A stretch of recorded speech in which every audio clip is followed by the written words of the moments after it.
I'll keep this short at the start because if I don't get it out cleanly, I might lose my nerve. My name doesn't matter. What matters is where I am, where I've been for the past 4 months. A nuclear bunker, buried so deep under the ground it feels like the earth itself is crushing down on you. Concrete walls, fluorescent lights, a stale metallic taste in every breath. It's supposed to be safe. Nothing gets in, nothing gets out. But we're not alone down here. That's the part I can't shake. That's the part I need you to believe before I go any further. The bunker was built decades ago, back when the world thought the bombs would fall any minute. They never did, not then. But the government left this place running anyway, staffed it with skeleton crews and maintenance rotations like some sick insurance policy. By the time I got assigned here, it was more rumor than reality. I thought I was just trading daylight for overtime pay. The first thing you notice down here isn't the silence, it's the hum, the low, bone-deep vibration of machinery keeping everything alive. Air scrubbers, water recyclers, generators. It never stops, and after a while, you stop noticing it until it cuts out. That happened to us once. Just for 23 seconds. That's all it took for me to realize we weren't alone. There were 6 of us on my shift, rotated every 12 hours. No sunlight, no sky, just white lights buzzing overhead, and the occasional drip echoing through the concrete corridors. We'd play cards, tell the same old stories, argue over canned food rations like it mattered. But that night, our first blackout, something shifted. The hum died. The lights flickered, then went out. For the first time since I got there, I heard what silence in a bunker really sounds like. It was thick, suffocating, the kind of silence that presses into your eardrums until you swear you can hear your own blood moving. And then, beneath it, faint but clear, I heard footsteps, not ours, not where we were. They were too slow, too deliberate. One at a time, heel first, like someone testing the floor with every step. I wasn't the only one who heard them. You could feel the shift in the room, everyone's posture tightening, heads jerking toward the corridor. Someone whispered, "You hear that?" And no one answered, because we all did. Then the backup generator kicked in. Lights stuttered back to life. The hum returned. The footsteps were gone. Nobody spoke about it. We all pretended it hadn't happened, because what the hell else were we supposed to do? We were 60 feet underground, behind blast doors and reinforced locks. If there was someone or something else down here, then that meant it had been here the whole time. That was the first contradiction I couldn't shake. This place was supposed to be sealed. Days blurred after that.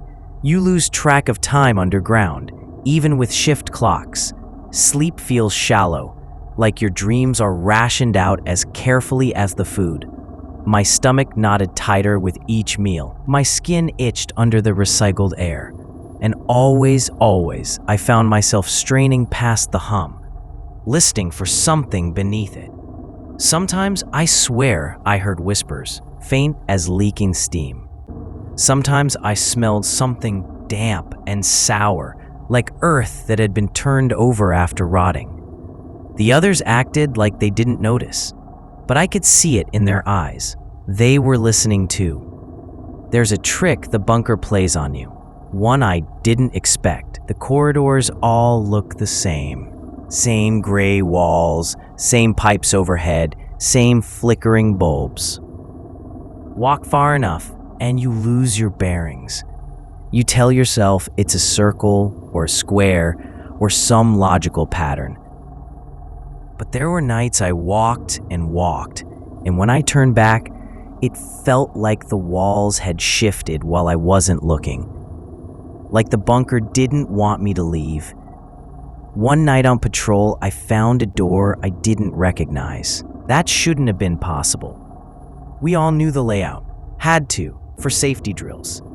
Every hatch, every ladder, every storage room. But this door was tucked at the end of a hallway I didn't remember walking down before. Steel, rust, creeping up the hinges. No label. I don't know how long I stood there, staring at it.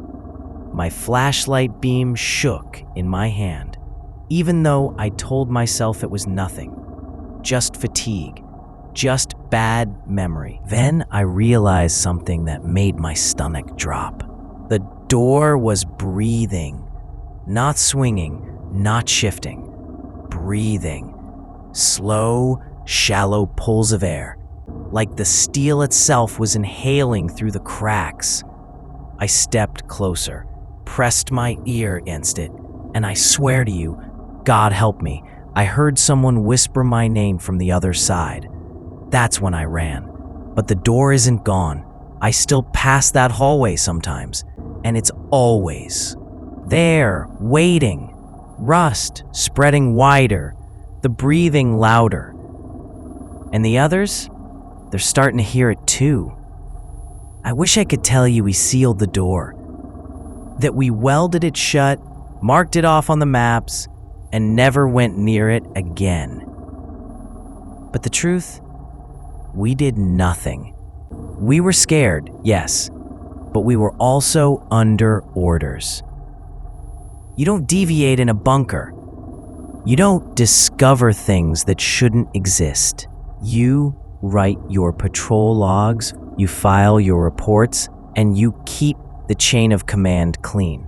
So when I told Sergeant Keller about the door, I left out the breathing. I just said I found a hatch that didn't match the map. He didn't even look up from his clipboard. Mark it, note it, move on. That was Keller.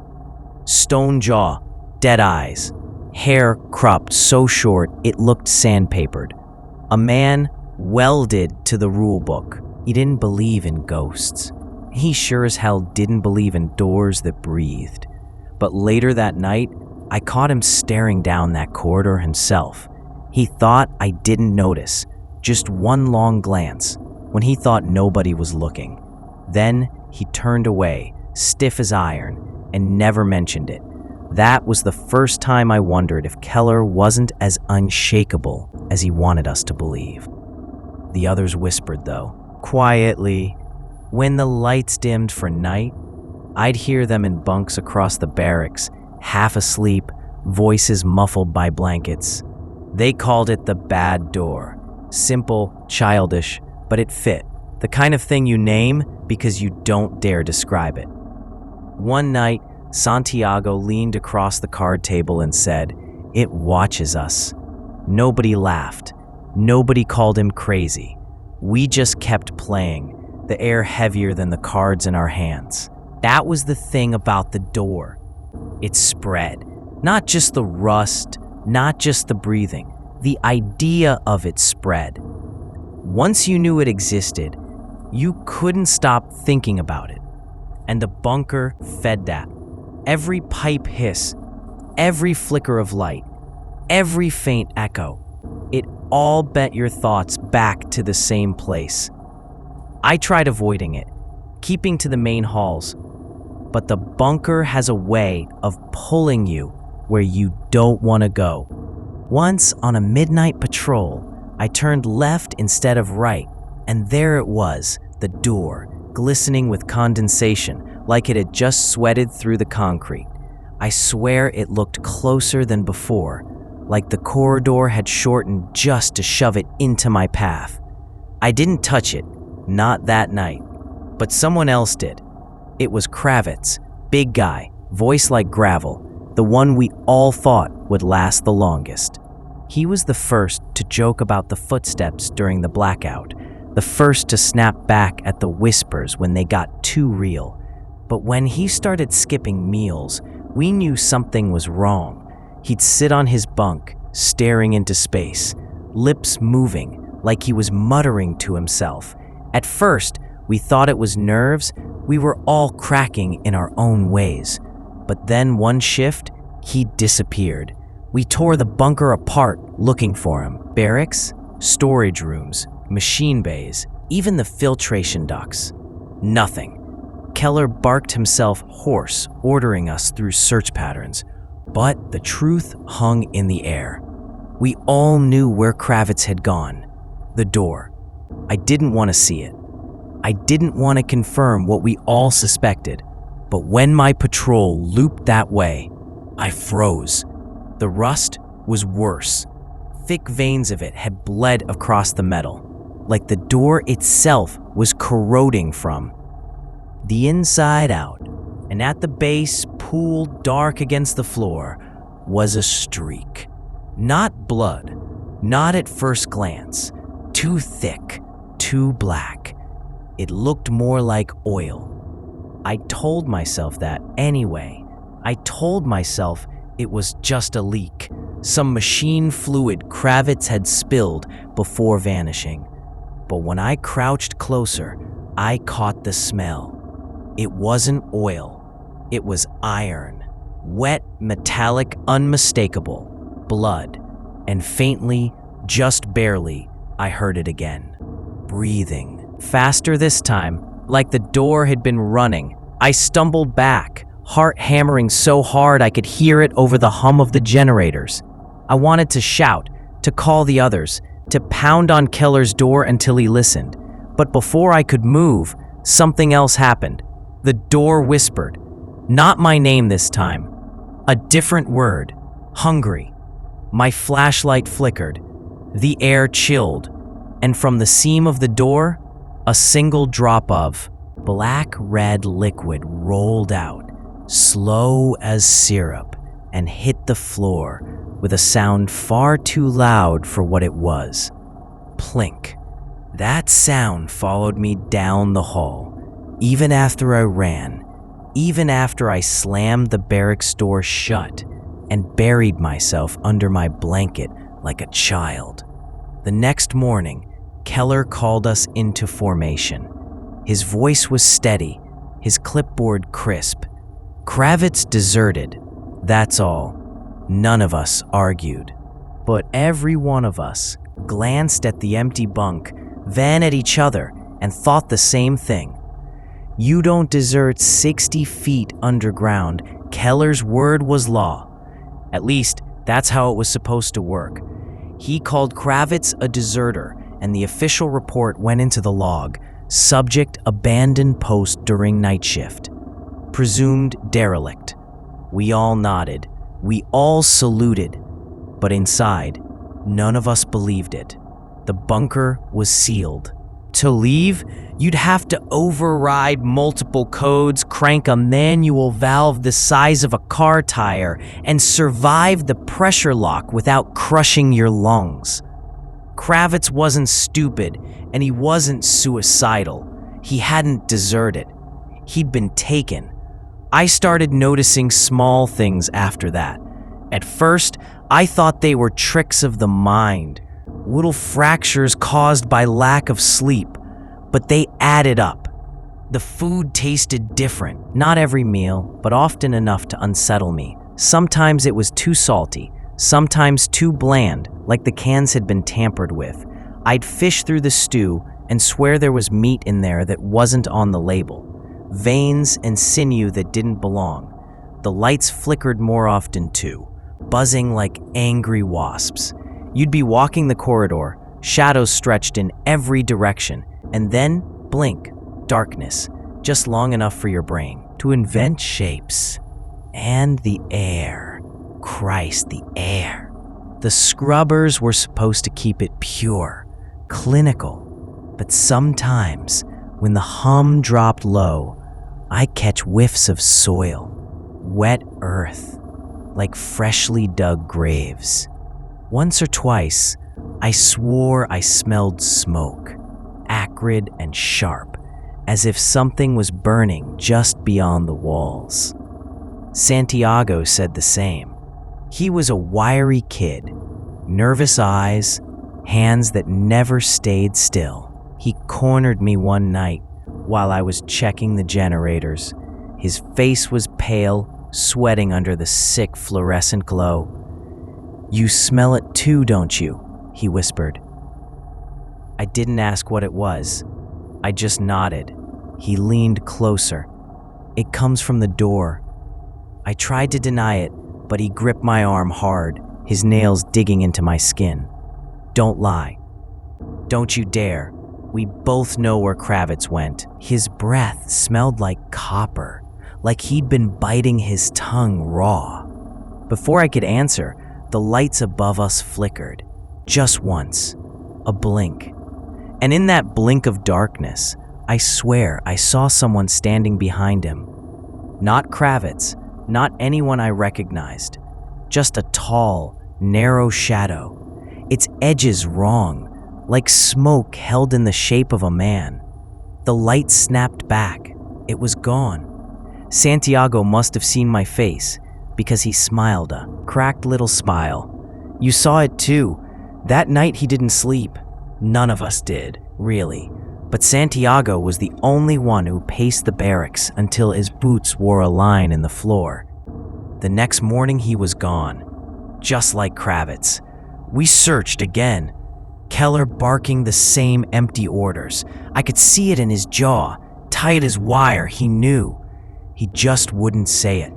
When we passed the bad corridor, I lagged behind. The door was worse. Rust, bubbling outward, like a disease. The metal, slick with condensation.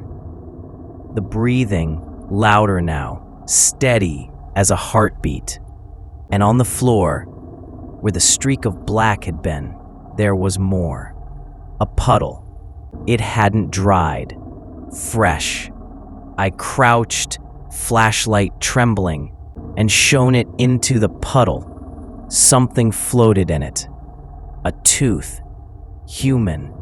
I gagged, dropped the light, scrambled back until my shoulders slammed the wall. I couldn't look away from that tooth, gleaming wet in the dark, as if it were waiting for me to claim it. I didn't tell the others. Not then. Maybe I was afraid they'd think I was cracking. Maybe I was afraid of confirming what they already suspected. But I couldn't stop thinking about Santiago's words. It comes from the door. That night I dreamed of it. I was standing in the corridor, barefoot, the concrete icy under my skin. The door was open, wide as a wound, and the air pouring out was warm and wet, like breath against my face. I couldn't see what was inside, just black. Then something whispered from the dark, not words this time, just laughter. Awoke with blood in my mouth, my tongue bitten through. And when I staggered to the sink to spit it out, I noticed something on my bunk, a smear, black-red, thick and glistening, across the sheets where my head had rested. The others didn't see it, or they pretended not to, but I knew. The door wasn't just waiting anymore, it was reaching. The line between waking and dreaming doesn't mean much down here. You sleep under buzzing lights, wake to the same shadows, and everything blends until you can't trust your own memory. But that smear on my bunk, that was real. I touched it. It clung to my fingertips like tar, sticky and metallic. And when I turned to show Keller, it was gone. He didn't even glance up from his clipboard. "You're tired, soldier. Get some rest." That was his answer for everything now. 2 men missing, food tasting wrong, whispers in the halls. Get some rest. He was cracking, but he'd rather let us rot than admit it. The others saw it too. Patel kept crossing himself before meals, eyes darting to the ceiling like he was waiting for it to split open. Morrison started sleeping with his boots on, muttering about being ready to run. But where do you run 60 feet underground? I tried to keep my head. I told myself it was stress, bad rations, sleep deprivation. But every time I walked past that corridor, my chest tightened like hands were squeezing it shut. And the door, it was swelling. That's the only way I can describe it. The rust wasn't just spreading anymore. It was bulging, warping the steel outward, like something on the other side was pushing, straining, waiting for us to look away long enough to force itself through. And the breathing? Christ. The breathing was louder than the generators now. Sometimes I'd feel it in the floor, a slow vibration through my boots. Sometimes it carried a smell, that same damp soil stink, but heavier, like something freshly dug up. One patrol. I stopped in front of it without meaning to. My flashlight beam traced the door's edges, the rust blooming like wrought-on meat. My ears rang with that awful inhale-exhale, steady and hungry. Then I realized I wasn't alone. Behind me, footsteps. I spun, light slicing across the corridor. Empty, but the sound didn't stop. Footsteps, deliberate, closing in, echoing off concrete. The beam shook in my hand, jittering shadows across the walls, but there was nothing there, just the steps. And then a whisper slid up against my ear, warm and wet. "Open it." I bolted. My lungs burned, legs pumping, boots slamming on concrete, until I stumbled back into the barracks. Keller's eyes snapped up, cold and hard, but he didn't ask. He didn't want to know. That night, Morrison screamed. We jolted awake, hearts pounding, flashlights stabbing the dark. He was thrashing on his bunk, clawing at his face, shrieking about something crawling inside him. Patel tried to pin him down, but Morrison's strength was unreal. His back arched, muscles bulging, veins dark under his skin. Then just as suddenly, he went limp. We froze, flashlights trembling over him. His chest rose and fell, shallow but steady. Eyes open, staring at the ceiling, glassy and unfocused. Keller shoved us aside, checked his pulse, barked orders none of us listened to, but all I could see was Morrison's mouth.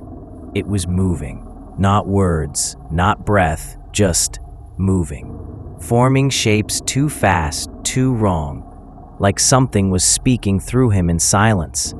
When Keller barked my name, I nearly dropped the light. "Watch him," he snapped, and stormed out, clipboard in hand, like it was a weapon. I sat there, alone with Morrison's blank eyes, and I swear, in the faint hum of the generators, I heard the echo of his voice, whispering along with the door, "Hungry." By morning, Morrison was gone. His bunk empty, sheets folded, boots lined, meat on the floor. Keller didn't call formation this time. He didn't log it. He didn't even mention Morrison's name. Just carried on like nothing happened, his jaw clenched so tight the veins bulged. But the rest of us, me, Patel, even Keller, in his silence, we knew the count. 6 men went in. Now 3 were left. The bunker was swallowing us, one by one. And worse, the door was changing. When I passed it on patrol, I saw it had shifted, just slightly, but enough to know the hinges weren't straining anymore. The metal wasn't bulging outward. It was opening. Only a crack, barely an inch, but enough for warm, damp air to roll through, brushing my face with a stink that turned my stomach. Enough for something pale and slender to press against the seam. A finger, scraping gently, patiently, like it knew I was watching. That finger. God, I still see it every time I close my eyes. It wasn't like ours. Too long, too thin, skin pale and wet like paper left to rot. The nail was dark, cracked, curved into a point. It scraped against the seam of the door in slow, delicate strokes, like someone testing the texture of the world outside. I should have run, should have turned and bolted like I had before, but something rooted me there.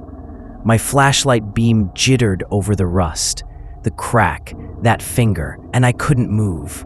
My own body betrayed me, and then, as if it sensed my paralysis, another finger pressed through the gap, then another, until a full hand emerged. 5 long, spidery digits flexing in the recycled air, dripping something black-red onto the concrete. Each drop echoed louder than the hum of the machines. Plink, plink, plink. The smell hit me next. Not just damp soil anymore. Rot. Flesh left too long in the heat. My stomach lurched, bile stinging my throat. Then the hand curled into a fist and tapped against the steel. Once, twice, 3 times. Not random, rhythmic, like a knock. That broke me. I staggered back, boots squealing on the floor, and ran until my lungs were fire. When I burst into the mess hall, Patel nearly dropped his tray. What happened? I couldn't speak, couldn't breathe. I just shook my head, sweat running cold down my spine. Keller looked up from his clipboard, eyes flat, jaw rigid. Stay away from it. That was all he said. Not what did you see, not is it coming through. Just stay away from it. He knew. He'd always known. That night, Patel prayed out loud, whispering in the dark, his voice shaking, words tumbling in a language I didn't understand. I wanted to tell him to shut up, that the whispers didn't need help filling these halls. But I couldn't. His prayer was the only human sound left. Hours later, I woke to silence. Patel's bunk was empty. No sound of footsteps this time. No scream. Just absence. Like he'd been erased. I knew where to find him. I forced myself down the corridor, every step heavier than the last. My flashlight beam shook across the walls, and when I reached the door, I gagged. It was open wider now, maybe 4 inches, enough for my light to catch a glimpse inside. The air shimmered, thick and wet, like heat rising off asphalt. Shapes shifted in the dark, pale and twitching, too many joints bending the wrong way. And Patel, Patel, was on his knees before the door, head bowed, whispering through the crack like he was confessing to it. His voice wasn't his own anymore. Too deep, too layered. I stepped forward before I realized I was moving. Patel, I hissed. His head turned, just a fraction, enough for the light to catch his face. His eyes were gone, 2 black pits, glistening in the beam, wet and empty. He smiled, and then the hand shot out. It wrapped around his skull like a spider snaring prey. His body jerked once, twice, then went limp. The hand dragged him through the crack, bones snapping like dry sticks as he folded in on himself, sucked into the dark. I couldn't move, couldn't scream. I just stood there, flashlight beam trembling on the widening stain of blood soaking into the concrete. Then, from the crack, a whisper slid out. 2 left. That was the first time I cried. Down on my knees in the corridor, tears streaming hot down my face, my flashlight clattering against the floor. 2 left, me and Keller. The bunker had made its choice. After Patel, the bunker felt emptier than ever. Not just quieter, emptier. Like the walls themselves had pulled tighter, squeezing out air, sound, even thought. Keller didn't say a word, not to me, not to anyone, though there was no one left except us. He went about his routine like a ghost, scribbling in his damn clipboard, pacing the halls, eating canned meat in silence. But his eyes gave him away, bloodshot, twitching, darting to every shadow as if they'd start moving when he blinked. I tried to talk to him once. "What's happening to us?" I asked, voice breaking like a kid's. He didn't look up. "Stay away from the door." That was it, his only answer. But you can't stay away forever. Not when the bunker bends around you, guiding your steps back to that hallway. It wanted us there, wanted witnesses. I started hearing things at night, not whispers anymore, voices, clearer, familiar. Kravitz calling my name in his gravel tone. Santiago humming off key, the way he did when he shuffled cards. Patel praying, fast and desperate. Morrison screaming, again and again. All of them calling from behind the door. One night, I snapped awake with the taste of dirt in my mouth, grit on my tongue, dry and choking. When I spat it out into my palm, the light over my bunk revealed what it was: soil. Fresh, damp soil. I don't know how I kept breathing. I don't know how I didn't claw at my own throat. All I could think was, it's inside me now. The next day, Keller didn't leave the mess hall. He sat at the table with his clipboard in front of him, pen frozen above the page, staring at nothing. His tray of food sat untouched. When I approached, I saw his hand shaking, just slightly, but enough. "What did you write?" I asked. His lips moved. No sound came out. I leaned closer. He whispered, barely audible, "It won't let me stop." I looked at the page. He'd written the same word over and over, scrawled so hard the pen tore through the paper. Open, rows and rows of it, filling every inch of the sheet. When he noticed me staring, he snapped the clipboard shut so fast I jumped. His eyes, bloodshot, rimmed with red, met mine. "Stay away." That night, the footsteps came back. Not faint this time, not distant. They pounded down the corridor like boots, heavy and fast, shaking the walls.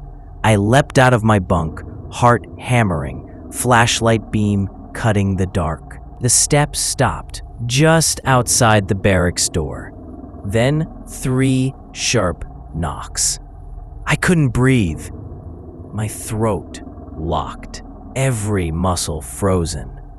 Another knock, louder. And Keller, God help me, he got up. He walked to the door, slow and steady, clipboard still clutched in his hand, like it would save him. "Keller," I whispered, "don't." He didn't look back. His hand hovered over the latch.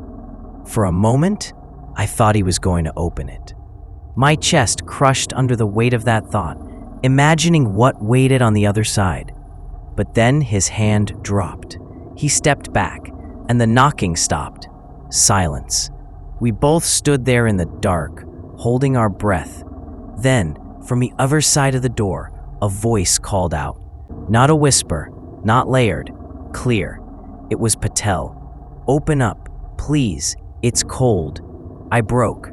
I pressed both hands to my ears, sliding down against the wall, whispering, "No, no, no," while Keller just stood there, clipboard trembling in his fist. The voice came again, softer. "Please, we're waiting." The barracks light flickered.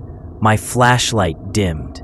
And from deep in the corridors, far away, but closing fast, I heard the sound that has haunted me ever since. The door was opening. The breathing became a roar, a furnace blast of hot, wet air rushing through the halls. Pipes groaned, metal screamed, shadows stretched long and twisted. And somewhere in that rushing dark, something was moving. something free. I don't remember grabbing my flashlight. 1 second, I was curled on the barracks floor, ears covered, praying to vanish. The next, I was running, boots hammering, beams slicing through the corridor, breath tearing out of me in ragged gasps. The hum of the generators was gone, replaced by that breathing, so loud it rattled the bolts in the walls. The air shimmered with heat, wet and heavy, like the bunker had sunk into some vast lung. Behind me, Keller's voice barked once. Stop, I didn't. I don't think he followed. Or maybe he did, but not for long. The corridors bent, doubled back, stretched. I swear they shifted under my feet, pulling me toward the bad door whether I wanted it or not. Every turn looked the same, every junction wrong. But I knew where I was heading, and when I got there, God, the door was wide open. Not cracked anymore, not breathing behind rust. Wide, gaping, wet with condensation that dripped to the floor in steady streams. The corridor stank of rot and soil, so thick it coated my tongue. Inside, it wasn't dark. I expected blackness, a void. Instead, there was light. Dim throbbing, like coals buried deep in ash. The air wavered, heavy with heat. Shapes shifted in there, tall, thin, bending at wrong angles. Pale skin stretched taut across twitching bones. Too many fingers, too many mouths, and voices. All of them. Kravitz, Santiago, Patel, Morrison. A chorus of broken tones, calling, laughing, begging, all spilling from that glowing pit. I should have run, should have slammed the door, screamed, anything, but I stepped closer. My boots slid on the wet concrete, heart slamming against my ribs. I leaned in, trembling beam shaking across that nightmare landscape. Something moved at the threshold. A hand, pale and wet, dragging long fingers across the floor. Then another. Then a face. Patel's face. Or what was left of it. His features sagged, flesh warped and half melted, eyes gone but still wet sockets staring at me. His mouth stretched wider than human, teeth jagged and too many, grinning with a hunger that wasn't his. Come with us, it said.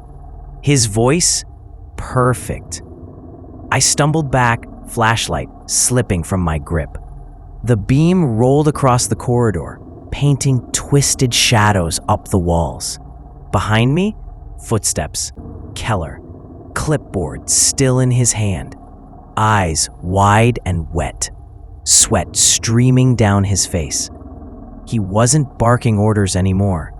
He wasn't stone. He was broken. And he was smiling. They're waiting, he whispered. It's what the bunker was built for. Before I could answer, before I could drag him away, something lunged from the crack. It was fast, so fast my eyes couldn't follow. One moment Keller stood there, clipboard trembling in his grip. The next, he was yanked into the glow. His scream cut short, swallowed by the chorus. I froze, couldn't breathe, couldn't move. Then, slowly, the voices quieted. The shapes shifted back, retreating into the shimmering dark. The heat eased. The door began to close, not slamming, not forced, just easing shut, slow and patient, until the rusted seam sealed tight again. I was left alone. Alone except for one thing. Something small, lying on the floor where Keller had stood. I crouched, hand shaking, and picked it up. Not his clipboard, not his pen. A tooth. Human. fresh. I dropped it and ran, choking on sobs, sprinting through corridors that twisted and bent, praying I'd find my bunk again. And I did, somehow, but the door isn't gone. I feel it every time I breathe. Every hum of the generator, every flicker of the light, it's underneath, waiting. And now I'm the last one left. I've been alone for, I don't know how long. Days, weeks, time doesn't mean anything down here anymore. No clocks, no shifts, no voices but my own. Just the hum of the machines and the thing beneath it. The bunker feels bigger now. Every corridor stretches longer, every shadow deeper. Sometimes I walk for hours and end up back at the same door, like the place folds in on itself. Sometimes I swear I can hear my own footsteps following me, just half a beat behind. I stopped eating 2 days ago, or maybe 10. The food tastes wrong now, too soft, too sour. I can't bring myself to swallow it. Water still runs, but even that feels thick, like it's carrying something alive. The worst part is the voices. They never stop. They call from behind the door, but not faint anymore, not whispers. Loud, clear. They echo through the bunker like announcements over an intercom. Kravitz, Santiago, Patel, Morrison, Keller, all of them speaking at once. Laughing, crying, begging, chanting, and they all want the same thing: open. I tried barricading the hallway once, dragged crates, steel panels, even a bunk frame across the corridor, stacked them high, sweating and shaking until my muscles screamed. I thought maybe, just maybe, I could seal it off. But when I came back the next morning, everything was gone. Not moved, gone. No scrape marks, no pieces left behind. Like I dreamed the whole thing. The door sat there, rust spreading wider, condensation dripping steady, waiting. I haven't slept properly since Keller. When I close my eyes, I dream of the inside, of that glowing pit, the shapes bending and twitching, the chorus of voices singing me down. Sometimes I wake with soil in my mouth again, sometimes with blood under my nails. Sometimes I wake standing in the corridor, hands stretched toward the latch. I don't know how much longer I can hold out. The door is opening on its own now, inch by inch, night by night. I hear the hinges groan, the breath roll thicker, the air press hotter against my skin.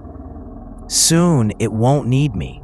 Soon it'll be wide enough, and I think, God help me, I think that's what the bunker was built for.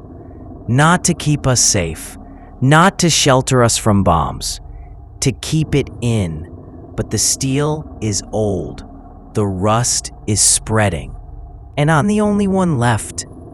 If you're hearing this, if somehow my words reach beyond these walls, I need you to understand, don't come for me, don't come for this place. Let it stay buried. Because when the door finally opens, when the bunker exhales for the last time, it won't just take me, it will take everything. The lights are flickering now, the hum is stuttering, and I can hear them, right outside my bunk, knocking 3 times, slow, patient, waiting for me to answer. I don't think I can hold the door much longer. When the knock comes again, I know I'll open it.